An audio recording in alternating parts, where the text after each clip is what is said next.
Minister, we want to welcome this bill, and we'll be supporting the bill. And obviously, there's been many anomalies in relation to Brexit, which happened amazingly 6.5 years ago. And as a consequences of Brexit, obviously there's been a correction in relation to medical internees that are studying in Britain or the north of Ireland to come back here. And I think that's a very, very good thing that, if we can attract professionals back into the medical Irish health system, which is a very good thing.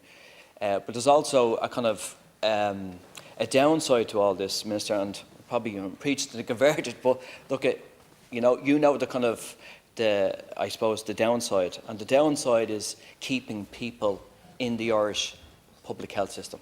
That's the most important thing, because graduates that are, whether doctors, nurses, all the professional, allied kind of professionals, if they're qualified, and they're qualified at the highest kind of grade in relation to in the world, if they feel or compelled at that end of that process to leave the country, then we have a problem, a big, big problem. And we have to kind of challenge that. At the moment, there's an enormous amount of voids in relation to medical consultants, is 900. Now, obviously, with that void, there's a consequence. And there's a huge consequences in relation to health care. So, Minister, I think other TDs have alluded to in relation to junior doctors. They put an extraordinary statement out a number of months ago in relation to their conditions. Now, if doctors, think about it for a minute, if doctors are saying that their working conditions in certain kind of environments are unsafe, I mean, you have to be very, very concerned. Very, very concerned. Not only in relation to their own kind of well-being, but also their patients' well-being, because you're talking about life and death in some circumstances. And if they're saying, look, these circumstances are extremely stressful and extremely detrimental to our profession, then you have a serious problem. That issue, I've said it many times, and other TDs have mentioned times, that issue has to be addressed absolutely immediately. That's down to retention, that's down to recruitment, and that's down to respect in relation to workers that have been graduated, want to kind of play their part, but in circumstances, things go against them. I just wanted to allude to a statement by Tom Hickey. Dr. Tom Hickey is on a radio show yesterday. He's a Irish Association of Emergency Medicine.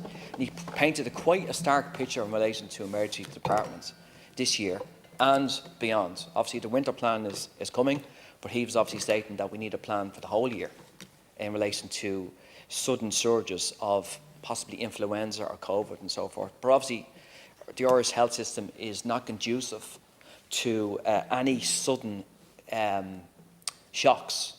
I think we got lucky a year and a half ago in relation to COVID. I mean, because had there been a situation where there was an absolute oversurge in relation to emergency beds, acute beds, Ireland would have been, the Irish health system would have been in serious, serious trouble.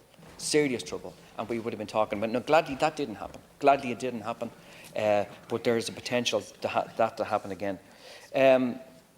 Minister, my final comment is in relation to overall recruitment and overall retention and respect.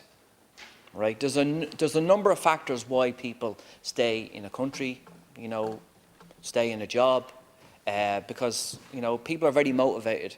People want to help their fellow human beings in the health system. So people are very, very motivated to go in that job. But there is a huge issue in relation to retaining staff, and there's a lot of factors, the reason why people stay in jobs. And so forth and so forth. But there has to be a serious addressing of the issue why people leave the Irish Health Service. As I said, they're highly motivated, they're very passionate about their jobs, but they're looking at kind of the relative, situation, cost of living, in relation to burnout. I have friends that are in the Irish health system. They're nurses, again, very, very motivated people, but finding it very, very difficult to, stay in the system because of, particularly around the cost of living, and that's an issue. So, Minister, it's a detriment to the Irish health system if we cannot keep these people. If we can't keep them, other kind of, I suppose, health systems get them professionals, which is a detriment to our society. So we can't afford it in more ways than not to lose people like that. So in order to do that, we have to look after them people, respect them, retain them, and recruit them, and keep them in this our services. Thank you.